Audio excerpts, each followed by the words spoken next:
Well,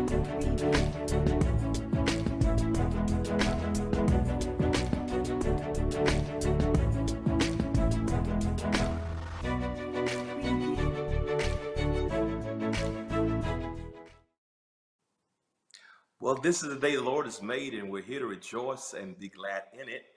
I want to welcome you to the Hope TV on today, and it is my prayer that you're being safe and that you're being blessed. I want to thank you for tuning in on today. As you know, we started our first broadcast on March 19th called Pastoring in a Pandemic, and our initial aim was just to reach out to maintain connection with the people in our congregation, and amazingly, God has blessed it tremendously. We've come from one program to now we're offering 34 different programs each week. We've had well over 12 million viewers in the first 2 months, 12 million views of our content in the first 2 months. And I just want to thank you for your support. Because of your support, you've helped us to bring positive and uplifting content that's been Christ-centered.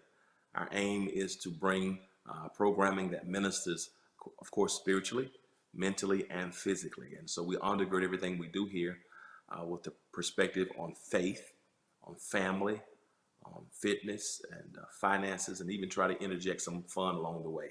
And so if you've tuned in today, you're watching the one-on-one broadcast today. It's a special edition broadcast, and I believe this is going to be the most impactful show that we've had since the pandemic has begun. And I want to just thank you again.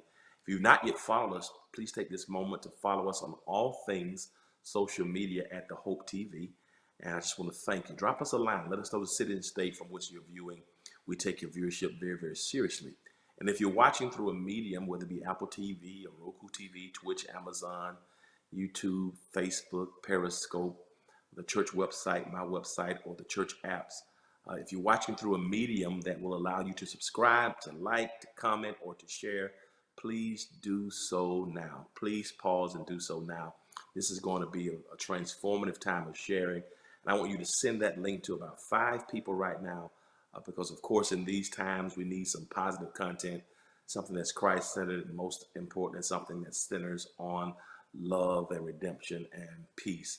And I believe this conversation is going to be very, very needed and very, very helpful for the times in which we live. So thank you so very much just for sharing with us today. Please feel free to list your comments or your questions as you're viewing, because we take it very, very seriously. You know, it's been probably 25 years now, I believe, when I met our guest for today. I was preaching revival in Warner Robins, Georgia, at Fellowship Bible Baptist Church, where my late mentor, Dr. Woody Reed, served there for many years. And actually, the church was founded in 1980, and preaching revival. And his son, Dr. Reed's son, my god brother, god nephew, played football for Warner Robins High School and had a lot of friends. And I was blessed to meet our guest then when he was a high school student. You know, we just took a liking to each other immediately. I was a little older than him, but he was not just a young athlete and high school student, but a quarterback. And of course, I played quarterback in high school and football as well. So we just had a lot of similarities, and we shared a love for the gospel. And now our relationship has expanded over 20 years. And I'm excited to have him with us today. It's going to be an incredible story and an incredible time of sharing. Let me welcome to the Hope TV, the one-on-one special edition broadcast today, Pastor Jeremy Morton. What's going on, Jeremy? Pastor Dewey, it's so good to see you today, my friend. The only thing better would be to be with you in person and to hug your neck. You are my longtime friend and brother, and I'm honored to see you and to speak with you today. And God bless you and your family and your ministry, and I'm honored to just share with you. I'm excited about this moment. Every time I'm with you, Dewey, it energizes me and encourages me. You have that about you, and I praise God for our friendship. It's indeed rich. And let me, if I could say this and not get emotional, one of the things I look forward to about heaven, Dewey, is the unending, unbroken circle of friendship with brothers like you that I will enjoy.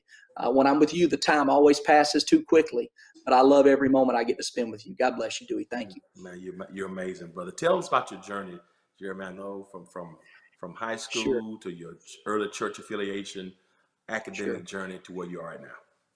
Well, Dewey, my life is a tribute to the grace of God and to godly Christian parents and to a wonderful home church where I was raised in Warner Robins, Georgia. My parents, Gary and Jan Morton, are my heroes. They are godly.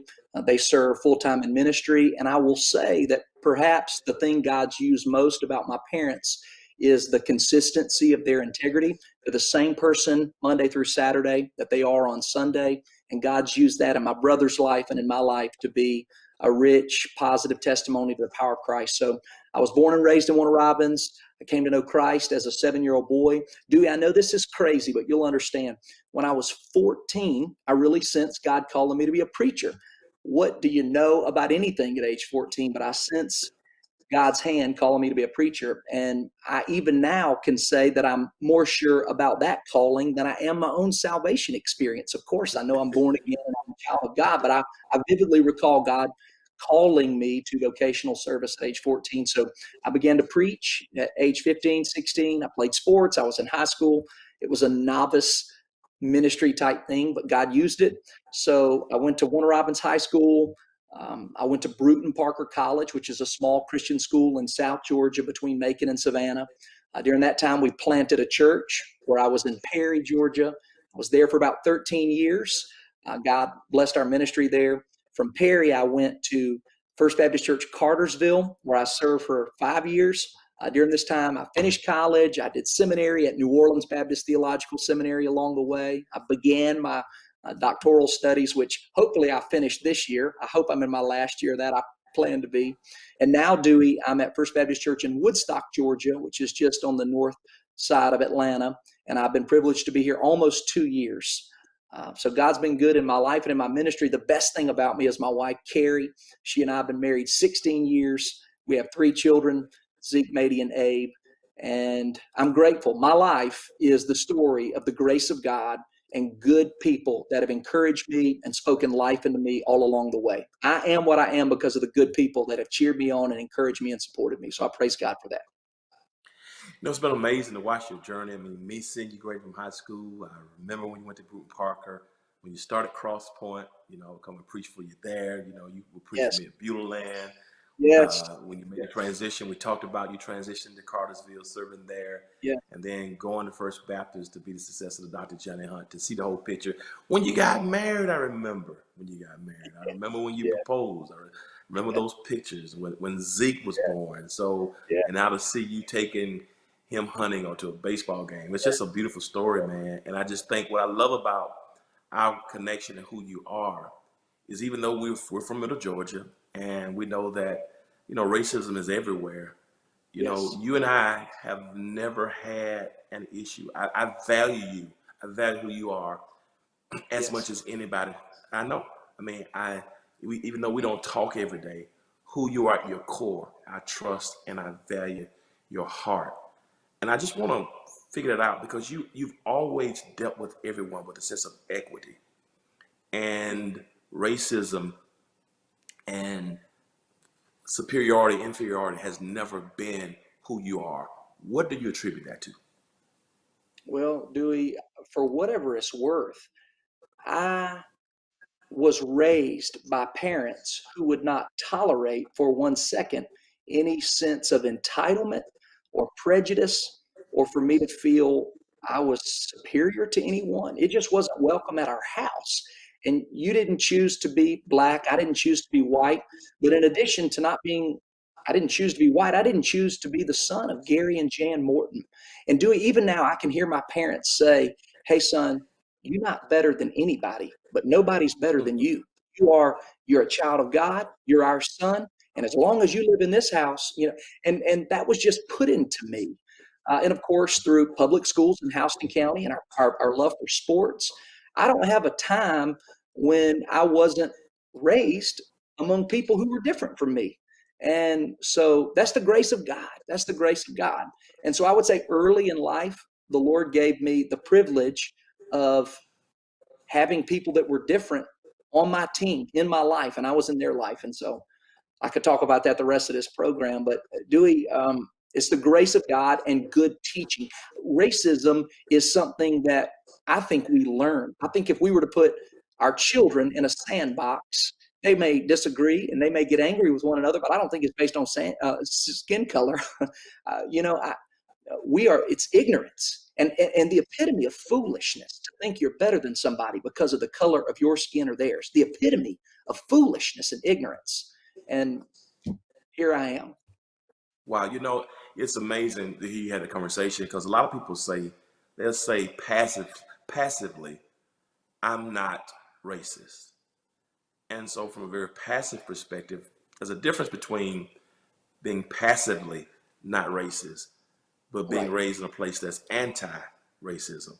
Sure. And and you've always been intentional. I remember once early when you were a teenager, you used to call yourself the Black E. Dewey Smith. I'm I like, guess. Uh-huh. how is this white teenage preacher going to identify himself? And maybe I know you were just joking with me and some of our colleagues, but it was mind blowing because like you, I was raised, of course, in church, and of course Hmm. we know churches are different in terms of population and sometimes demographics. But I went to public schools. I went to the first magnet school in Georgia, and so I've always been in diverse settings from high school. My high school, Central High School, was a diverse high school as well. But have you had an intentionality about reaching out to different people? Has it been natural? Because I think what's happening now in these times, I have some African American friends who've never had a conversation or relationship with somebody outside of their race or culture, and I think vice versa. So has that been a part of were you deliberate about that? It's just natural? Was it just trying to figure out how do we bridge these gaps between us? Dewey, I haven't thought about that, but I can say for you personally, I was drawn to your preaching and to your authenticity.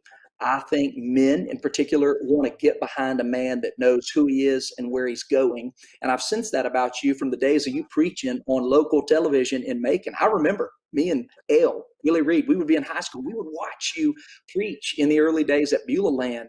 And there was something in my heart that was drawn to you.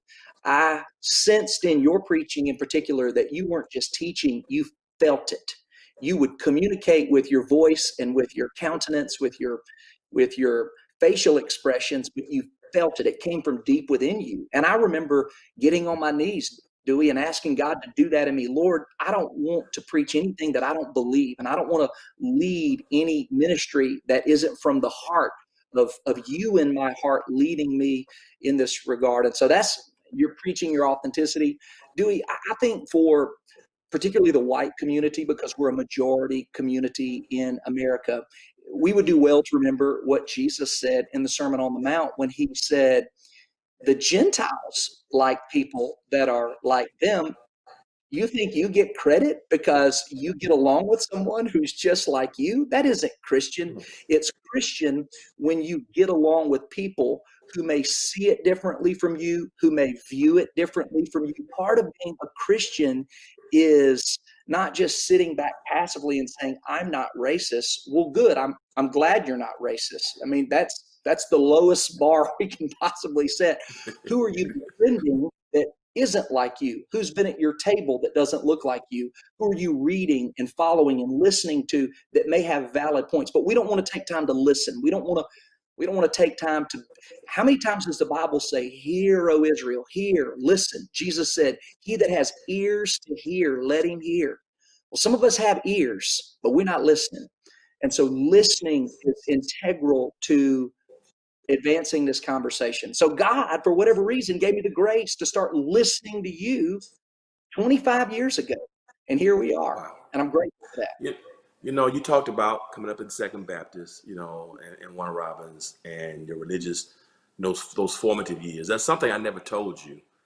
And of course, I'm not going to put you on the spot with it, but I want to talk about it because I think I was thinking about these things and my first encounter with racism, Mm-hmm. particularly as it relates to an ecclesial or church perspective. My Sure. aunts and my grandfather lived in Antioch, in South Macon. And I Mm-hmm. remember I must have been 9 or 10. I would love to play football or basketball. So going to Memorial Gym, which is in South Macon. But I never shall forget this day. One day I was getting ready to go to the gym with some friends in the neighborhood. And my aunt said to me, she said, I don't want you to walk past the church. Make sure you cross the street. Don't walk in front of the church. Because if you're caught walking by that church, you may get in trouble because they don't want you on the side of the street of the church. So I must have been 9 or 10, probably at the time. And that church, it was a church I grew up watching on television all the time. So church, You're familiar with it. I think you're connected with it, Carrie. But it was Mabel White, Mm. and I thought about it. What was it about that time? Maybe her upbringing, the 50s and 60s, but they had that type of fear that something. That's when I first really realized there was a separation. Because Sure. how could we have that? And how could she have that negative experience of a place she had never gone? But that was a fear about a church. Right. And I'm trying to figure out, and I think for years there's been a fear, even in terms of racial relationships and not being able to come together because of those types of fears. Have you been familiar with that? Have you ever heard that? How do we break those walls down? I've heard it. Obviously, I have never felt it to that degree. I don't think I could even register what I may feel. I mean, Dewey, I'm a white guy in a majority culture, and I mean this sincerely with all respect. No, I've never been told, don't go by that church. God forbid something could happen. In fact, my first experience with the black church was the complete opposite. And it's a tribute to our late friend who's in heaven, W.L. Reed. I'm so grateful for Pastor Willie Reed. When I was 8, maybe 9 years old, 10 years old, about the age that you were from your story, he was having a revival at his church. And my dad and my uncle, who was also a pastor in Warner Robins at the time, and his son, 4 of us, 4 white guys, 2 dads, 2 sons, all 4 of us white. We went without any notice to Pastor Reed's church, and he saw us walk in the door and said, "Get in here, brothers," and made us sit on the stage during revival. And so here I am, invited to fellowship church as a 10-year-old kid, and I get to sit on the stage.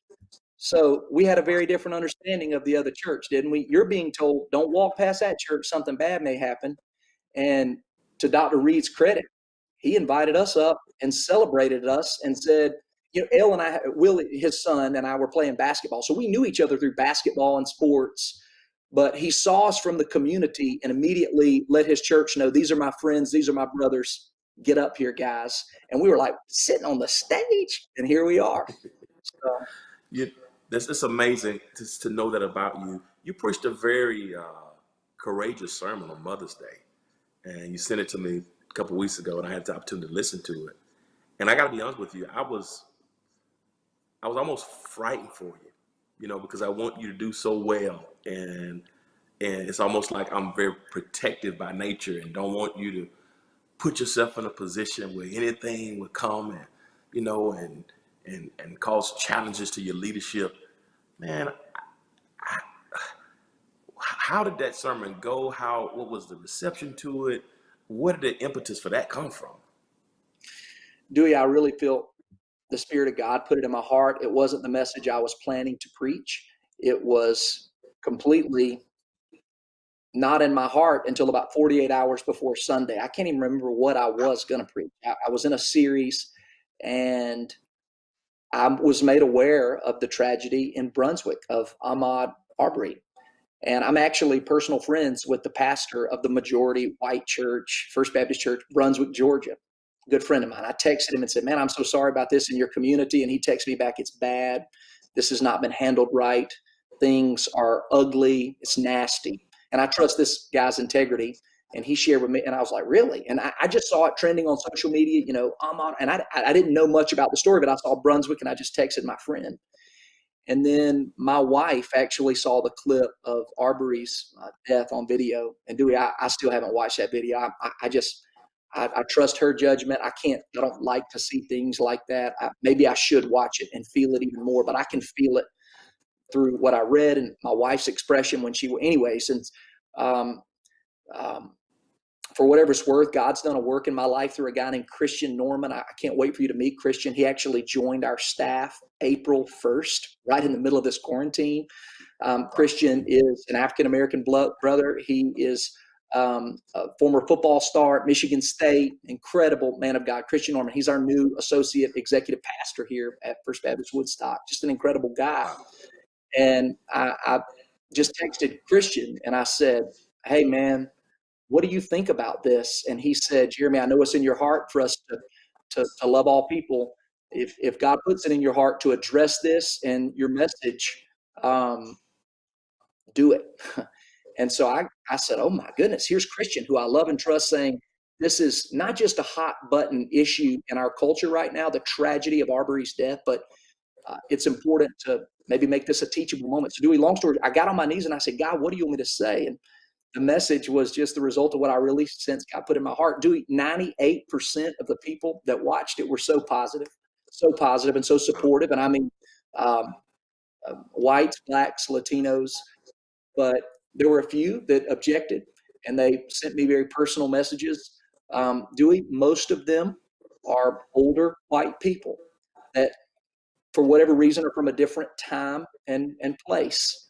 I can't go back and reverse how someone may have viewed relationships between blacks and whites from a bygone era, but I didn't back down when they said, I can't believe you would preach this. And I said, well, I'm going to stand before God, and standing before God makes me more fearful than a nasty email that somebody might send me complaining about my sermon. So I'm not, Wow. I really sensed it was from the Lord.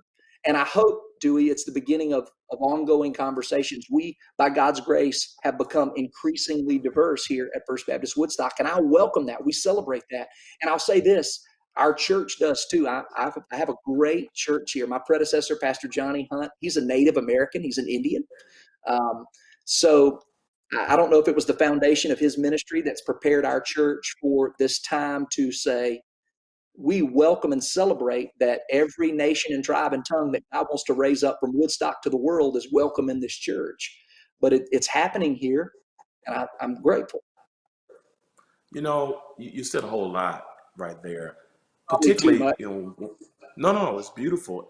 But I want to really press this piece about, you know, we can't believe you preached that, because there are a lot of people. I mean, people much smarter than me, and who really believe that to address those types of issues, that the answer to America's problem, the answer to racism, is to simply preach the gospel. And Yeah. if you say anything that's dealing with any social or racial issue, then you're not proclaiming the gospel. Can you talk about that? Because I know the gospel is the life, the death, the burial, the resurrection, the ascension, and the second return of Jesus. I Right. know that Christ can change the hearts of people. I believe in preaching that. I believe Christ is the hope of our salvation. But to say that because I deal with something that's racial, I'm not preaching the word, I'm not preaching the gospel. What do you say to those people who feel that? Well, maybe we should flip that script. Because of the gospel, this is what we must do. It's easy to talk about the gospel. And for whatever it's worth, this is just my personal observation. The people that talk about the gospel the most are often the people that share it the least. It's Christians in an echo chamber talking about the gospel. Well, ain't nobody being changed by it while Christians debate with one another about it. If these people who talk about the gospel and less definition of it and more declaration of it might be helpful in our culture. So all these people, the gospel compels us to go. And when we go, we share it with everyone we can. So the people that, in my church, the people that objected to the message would say this to me in private. They would say that you got political. Why do you have to bring in? And I don't view what's happened with George Floyd or Ahmaud Arbery or Trayvon Martin, or go down the list of tragedies. It's so much more than politics. It's sin, and it's anthropology, it's depravity, whatever you want. But we have to learn. We have to do better. We need God to rescue us from this as a nation. And so it's easy to sit in our homes and say only the gospel can change someone's heart. Well, good. Well, whose heart are you knocking on the door of their heart through a cup of coffee or a lunch or um, a drive across town together or a walk through the park? We got to be, why I love you? Because we've been together. I'm not just seeing you from afar, and I know who you are because we spent time together. And if that would happen for all of us, how much value, how much progress can be made. And so I wanted to kind of throw the flag in the sand on Mother's Day and just say, here's what I believe, and here's where our church is going, and call that what it was, which was out of the pit of hell. What happened in Brunswick that day was out of the pit of hell, and what happened with George Floyd is out of the pit of hell. And yes, I know sin is tragic, but Christians can't just say it's. We got to do something about it. Wow. You talked about Christian Norman, your new executive pastor there. Right. How has the reception been? Because, I mean, that's not in response. That's not knee jerk. You're not No, being reactive to the things that have happened with Arbery and Breonna Taylor right, and George Floyd. This happened, before April. right. So that was some foresight prior to Yeah. some intentionality. What led to that, brother? Well, just every card on the table. I did some demographic study in the communities around our church. We're located our main campus on Highway 92 in Woodstock, Georgia, and we're just north of Cobb County, which has become increasingly urban and multi-ethnic. And our church community is going to become increasingly ethnic and more diverse because of the neighborhoods in our community. And right now, where we are within 5 miles of our church is like 82% Caucasian, but that number is gonna go down, and the diversity number is gonna go up in the next 10 years. And I don't want to 10 years from now wake up and go, man, I need not everybody to look like me. I'm going, who can I get on our leadership team that will be ready for the communities in our city to be one to Christ? And God just put through relationship with some other guys on staff. Christian Norman, we can't say his name yet, but Dewey, I'll tell you this. Me and you can talk about anything. We have a new next generation pastor, our college minister. He's joining our staff July 1st. It's not public yet, but he's also an African-American brother who's joining our teaching team. He'll also be on our teaching team. So I, I, I just really believe God put it in my heart to surround myself with people who believe just like you and I believe, but they don't look just like Jeremy Morton looks, and they don't necessarily think like Jeremy Morton thinks, which is a good, healthy thing. I believe in the plurality. I'm the leader, but I believe, like Jethro told Moses, you try to do all this by yourself, you're gonna be in bad shape. I need to have people around me on the team that their strengths complement mine, and part of that is where we're from and how we were raised and how we think and who we can reach. And so here we Wow. are. But here's the thing, it's so organic for you. Some people having to do this, and it's difficult to be Yeah. reflective because sometimes people say we're multi-ethnic or multicultural because they have a few people in the choir, And it's or on the worship teams. But when you're talking about the sharing of power and the giving of opportunity is so huge and it's so novel, particularly when you think about a Southern Baptist church. When you look at the history of Southern Baptists, who would ever imagine that a Southern Baptist church will be this thoughtful and this reflective and this concerned about representing the entire community? It's just, I'm not shocked. And I know Dr. Hunt's ministry, but with you doing this so soon, it's just absolutely mind blowing for me. Well, I praise God for the support of the people. I got a lot of people praying for me. Dewey, I hope, I think God's going to do what he wants to do with or without me. I just want to be in on Mm, it. I sense my God. he's going to do a special work, just like he's doing through House of Hope. What a special work. There's an anointing on your ministry. I feel like God's given us an anointing too. And whatever he wants it to look like, my yes is on the table. I put my yes on the table when I said I would come Mm, here. God's the one that's writing the story. I just got to be faithful. And so I'm looking for faithful men and women to join the team. And we don't say, um, hey, what color are they? And Christian has been so good at in private conversations with me about helping me learn, Dewey. About he asked me at our first meeting almost a year ago, and I said, I really am sensing I'm drawn to you, and why do you just want to have a black guy on your staff? And I said, wow. what would make you think that about? And so and he explained to me what tokenism is and how if it's just a head Wow. nod, I'm not interested. But if it's a heart Wow. connection, partnership, I'm interested. And I said, I want my children to grow up in a church. And I want my children to know their father as a pastor who is a kingdom man, who is kingdom minded. When I say I want to be faithful in every nation and tribe and tongue represented, it's going to be represented in heaven. What will God make it look like in my church? I mean it. I really mean it. You know, it's amazing that you guys had those conversations. We had breakfast some years ago. I never shall forget. Yeah, I think we were for sight. I think you were still in, yeah, you may have still been in Senegal at the time in Perry, yeah, and yeah, we were yeah, talking. I think it's during the election or something maybe, yeah. and we were talking about the Tea Party Mm-hmm. and its Christian origins, and you were like, things have gotten, somewhat liberal, and we talked about those things because Yeah, I'm not given to one party. We'll talk about that later in a right. moment, but you said something about I want to take the country back. You remember that conversation? Vividly, Dewey, and you gave me a word from the Lord that I have used many times. So the conversation went like this: "Hey, Dewey, John McCain's going to take the country back. He's going to take it back." And you said you were in the middle of eating grits and eggs, and you said, "Take it back where? Take it to Jim Crow? Take it to the Civil War? Take it where my daddy can't drink out of the same drinking fountain as your daddy? How far back are we going to take it, Jeremy?" And I mean, I dropped my fork. I, wow, I never thought about that. So the verbiage and the language of, man, take the country back. As a white guy, I'd never even thought of that. But you saw it differently and you helped me. And let me say this, since you said that, I've been careful about when I speak about the good old days. Well, good old days, who are we talking about? Good old days is a very subjective term, isn't it?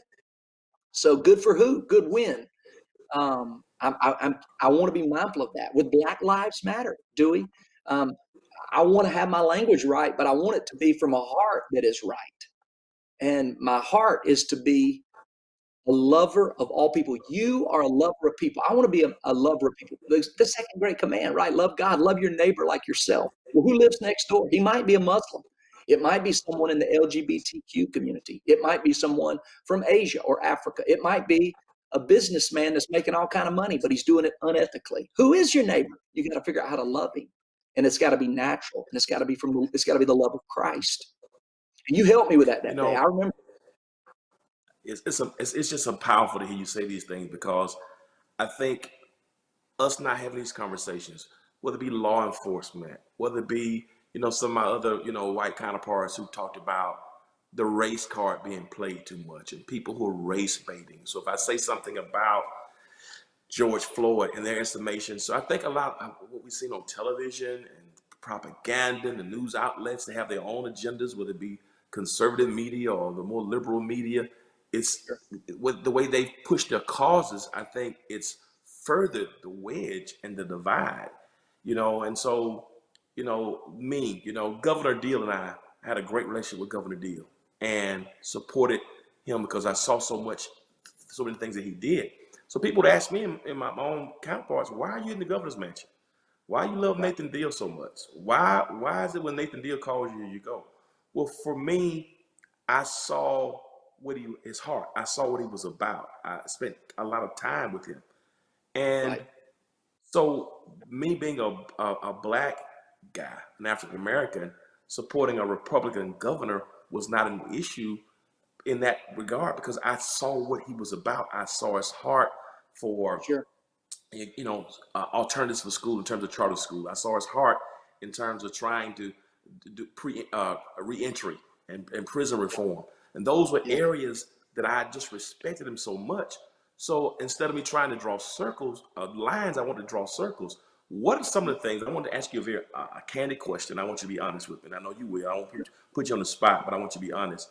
What are some of the things that you heard from that 2% in your church, or other white friends, things that they feel that those of us who are African Americans who may be loud about or vocal about, what is the thing that keeps some of your counterparts from connecting to us? Because I want to hear that. I told you about the Yeah. piece with taking the country back, but I want to, because it goes both ways. If we're not Yeah. learning from each other, then we can't Sure. grow. But what are some things I want to parse that and press that to see what are Great some of the question. things so we can educate ourselves? Because if we gotta bridge this gap somehow. We gotta bridge it. Well, Dewey, I think many white Christians, I can only speak for my own tribe, but many white Yeah. Southern Baptists, They have a misguided understanding of the kingdom. In Acts 1, when Jesus told his disciples, I'm going to send the Spirit, stay in Jerusalem, I'll ascend to my Father, but it's to your benefit. I'm going to give you the Spirit. And they said, is this now the time when you restore the kingdom to Israel? And Jesus says, don't be, you don't misunderstand what I'm saying. You go make disciples of all people, Jerusalem, Judea. So, they're looking for a political kingdom that's going to overthrow Rome. And Jesus is saying, my kingdom is not of this world. My Father has a different agenda. So I think many of the Caucasians that you are addressing, they have a different understanding of the kingdom, and it's political and it's Republican and I'm a proud American and you're a proud American. We're grateful to call this Indeed. country home, but they view the future and this uh, nostalgic desire to have a paradise on earth. It doesn't look like the one that the Bible's talking about. I mean, Jesus said, in this world you will have tribulation, but be encouraged. I've overcome the world. And Wow. Dewey, they want it to be. I don't know if without. I know this is personal. Some of them, they might be angry that the South lost the Civil War, and they maybe would be nervous to say it out loud. But maybe they are. Maybe they're still mad about a war that they weren't even here to see fought. Wow. Maybe they are afraid. I think a lot of us fear. I think you're different from me. You look different from me. Therefore, instead of me learning who you are and learning how to relate to you and having a new friend, it's easier to keep you at arm's length than call you someone I'm suspicious of. Wow. It's ignorance. And it's the devil. The devil wants to divide us.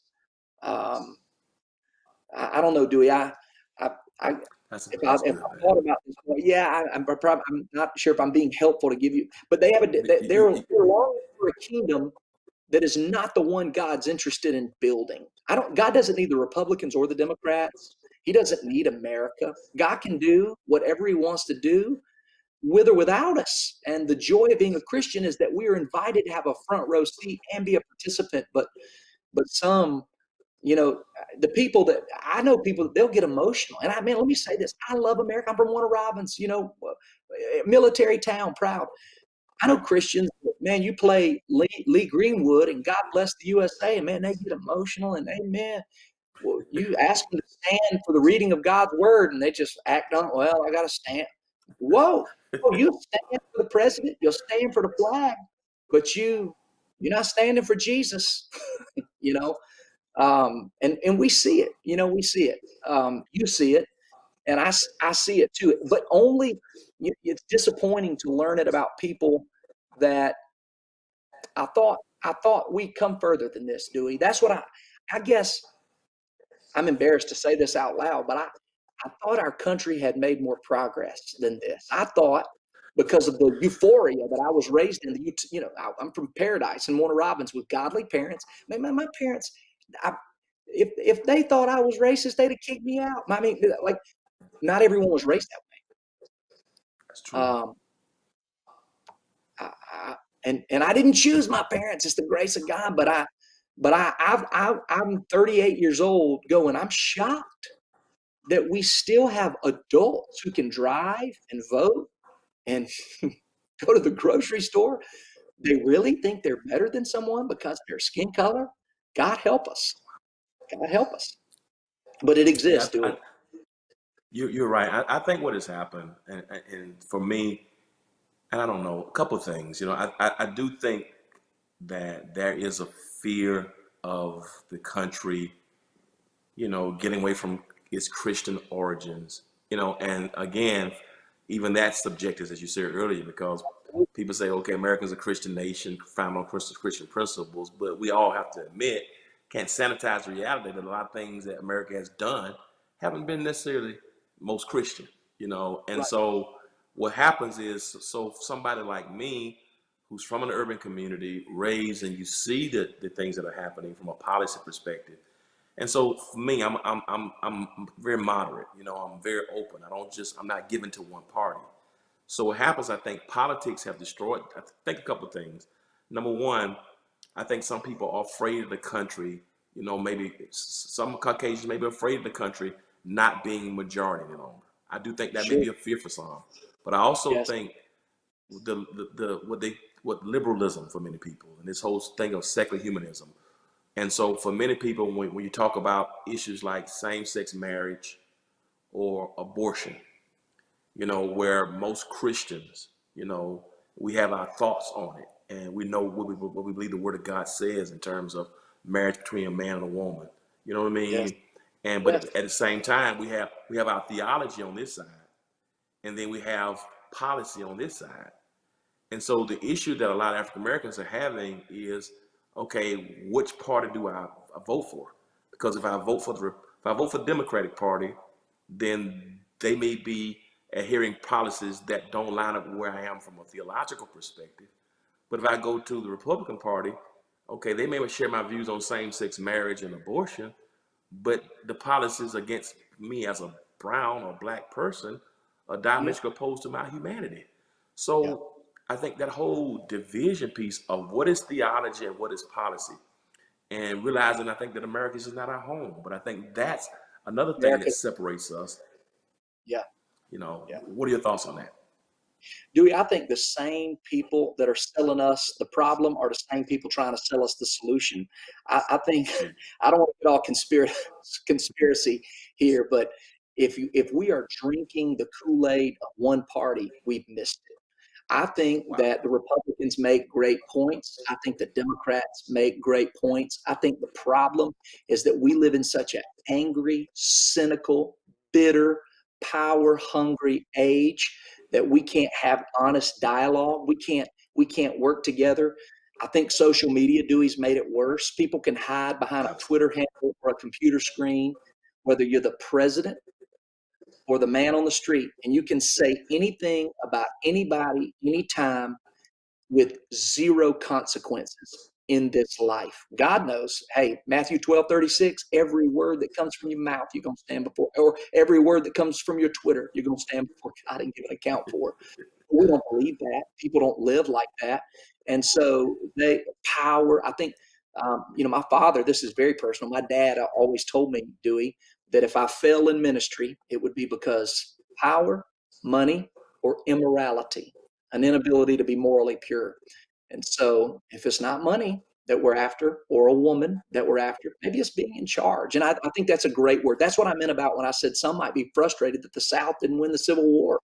Well, sore losers are people who are really afraid of, they don't know what it's like to walk into a room and be a minority, which is precisely why I think Wow. we should listen to minorities. They don't, man, we've had the upper hand all our life. And the thought of not having the upper hand, I'm scared. I'll do it. I'll vote and say and raise money and do whatever I got to do to not have a future where I won't have the upper hand. People are scared at the notion of losing control. But part of being a Christian is waking up every day with a joy and knowing only one is in control, and his name is the Lord Jesus Christ. And I rest in the fact that it's his kingdom, not mine. I just get to participate in it. Wow. Man, I love you so much, man, and I can't wait till this thing subsides with COVID, so we can go to the football game because we haven't caught a game in a while. Because Zeke, and I, we Love went to call the Falcons game a couple years ago. it. Yep. You get ready to start back worship. You haven't been in public worship since March. You're That's going right. back this weekend. Tell us about how that's been and what kind of steps have you taken? Because a lot of pastors trying to figure out how we Yeah. prepare. What kind of recommendations do you give in terms of preparing to go back in? So what is that going to look like for you this weekend? Well, Dewey, I'll say this. We started preparing about 6 weeks ago, not knowing when we could come back, but we have circled June 14th as the date. And I'll tell you, we have a lady on our leadership team here. Her name is Monique Johnson. Again, I know this is so personal, but I just feel freedom with you.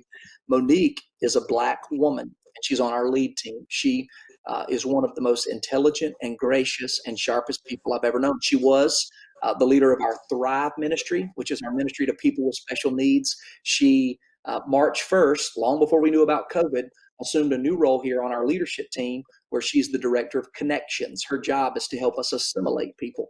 So when we now go, how are we going to get back to church? Well, naturally, that's Monique. She's speaking into that and she's leading it.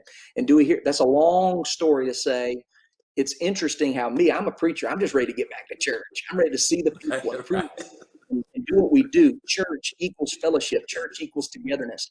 but God has used Monique to help me be cautious and to help me see it. She's a female and she's Black. So she sees it differently than I do. And she's able to be an advocate for the minorities in our church and in our community to say we gotta be careful. So boil that down to simple protocols of, man, we have sections that'll be closed, we have masks available, we got hand sanitizer everywhere, we have distancing between, we pre-registered online so we know the number to expect, which is crazy. Who thought you'd ever reserve your seat for church? But we're going to do that for a period of time, to just, not because we'll turn anyone away at the door, we would never do that, but it gives us an ability to prepare for X number of people in the room and how we need to space them around the building. But even here, at First Baptist Woodstock, it wasn't a bunch of old white guys deciding that. Monique Johnson has spoken into that process like a true professional, but as a Christian sister that was able to bring things to the table that it would have been different if it would have been a bunch of old white men deciding this. You following me? So I've seen that. I've lived the value of diversity on my team. And that's a team I'm grateful God's building here. You've been that kind of guy. You've championed, you know who you are, and you're willing to work with people who are different from you. The more that happens in this country, the better we will all be. Hey, Dewey, a rising tide lifts every boat in the harbor. Black boat, white boat, Republican boat, Democrat boat. A rising tide lifts every boat in the harbor. Can we not think of policies that benefit all God's people in America? Can we not get there? That's what I long for. And I'm excited about June Man, 15th. I got to give you shorter answers on our next one, man. I'm sorry. no, no, Maybe no, it's just, not at all. No, this is absolutely splendid. I couldn't wait to have this conversation. I'm gonna let you go, but I want you to tell us. I don't know if you remember that Mother's Day sermon, but yeah. just by way of encouragement, as we get ready to bring this one to a close, I want you to, if you can remember some of the tenets of that sermon, just as words of encouragement, inspiration to those who are watching. I'm Sure. gonna give you that final word to share, just some excerpts of that message. Well, I remember it was called Motherhood and the Grace of God. That's what God put in my heart. And I talked about, imagine if you were the mother of Ahmaud Arbery today. Imagine this Mother's Day with your son no longer with you. And I really made it an appeal to white people to pause and to lament and to be willing to mourn on behalf of Ahmaud Arbery's mother. And I mentioned two other mothers as well. But I talked about how white people need to realize this is not a time to say, well, let's let justice run its course. Well, I mean, of course, we all want justice, but the optics of this are so disappointing. There's a time to stand up prophetically and say, justice won't happen if we don't demand it and call for it as a people. The system is what's broken here. And we need to courageously, but with Christ-like love, protest a system where this could happen in this country. And so, I mean, that was what was in my heart that day. Is still in my spirit, Dewey. I pray that through friends like you and Pastor Christian Norman, who's on our team, we're going to have a series of online dialogues. I'm going to interview Christian a few times for our people. Again, First Baptist Woodstock is majority Caucasian, but now our staff, we have two people on our lead team that are not Caucasian. So I'm going to begin to do a series of talks with them in front of our church about, Christian, tell me, when you say Black Lives Matter, what does that mean? Help me understand it. Christian, tell me what it's like to be a first grader walking into a public school room where most of the kids don't look like you, and how few of the people in this room have felt that. Things like that. So Dewey, I'll end where I start. It's back to you. The best preaching is the preaching where the preacher is preaching from the overflow of something he feels deep inside of him. The worst preaching, the driest preaching, the most awful preaching is a lecture-based intellect. Oh, tell me something that you've lived. And I'm living in my community a desire to be a kingdom man, seeing God's kingdom come for all people. And that's what I preached on Mother's Day. Jeremy Morton, man, you're just an incredible human being. Get out of here, man. Just Well, no, thank man. you. I'm not. I don't blow smoke, man. I'm gonna tell you the truth, and I appreciate you. And I'm honored to call you friend. I'm honored to Thank see what God is doing in you and Carrie's life, and and to Amen. see the man, the husband, the father, the preacher, the pastor, and just the human being you are, man. And I thank God for you. I thank God for our friendship. 25 years, man. Almost 25 years. And I thank Crazy, God isn't it? for you, man. So thanks for Thank you, thanks Pastor. for thanks for sharing today, man. I look forward to hearing what you're gonna preach on Sunday. I'll be tuning in. Give Amen. the wife my love, man. And I just hope that people who watch were inspired by this. Please follow Pastor Jeremy D. Morton. You can follow him on all things social media. His handle is there. This is somebody who's just not talking the talk, he's walking the walk. And may our relationship, may our conversations, give you hope that we can love authentically and have respect authentically and have appreciation authentically and learn and Yeah. grow from each other. So these are Yeah. terrible times. You may not see this on CNN or Fox, but I want you to know that there's people who love Jesus Christ, who authentically Amen. love each other and want this world to be changed. So you've been tuned Hey, in to One-on-One today. Go ahead, brother. in closing, do you remember when you were at Beulah Land, you had on your business card a practical word for a perilous world? You remember that? Are You you remember those? are you kidding me? How you So what you're doing, you're giving practical words for the perilous world.